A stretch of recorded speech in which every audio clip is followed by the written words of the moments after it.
Municipal పారిశుద్ధ్య కార్మికులు గత 3 రోజుల నుంచి నిర్వహిస్తున్నటువంటి సమ్మె కారణంగా నిర్మల్ పట్టణంలో ఎక్కడికక్కడ చెత్త చెదారం నిండుకపోయి దుర్గంధమైనటువంటి వాసన మురికి నిండిపోయి పట్టణ ప్రజలకు ఇలా ప్రశాంతత లేకుండా ఇలా నిద్ర పట్టనటువంటి పరిస్థితి ఏర్పడతా ఉన్నది.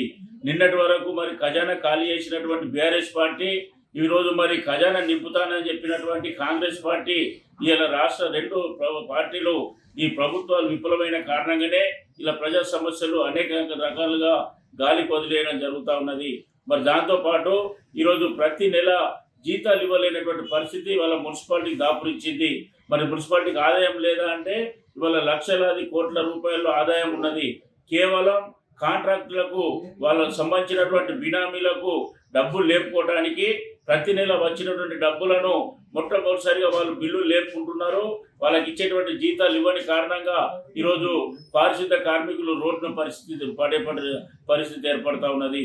అందుకనే ఇలా నిత్యం శ్రమించి కష్టపడి అనారోగ్యానికి గురవుతామని చెప్పేసి ఆరోగ్యం ఖరాబ్ అవుతున్నా కూడా లెక్క చేయకుండా ఇలా ఈరోజు పారిశుద్ధ కార్మికులు పనిచేస్తూ ఉంటే వాళ్ళ జీవితాలతో ఇలా ప్రభుత్వం చెలగాటమాడుతూ ఉన్నది.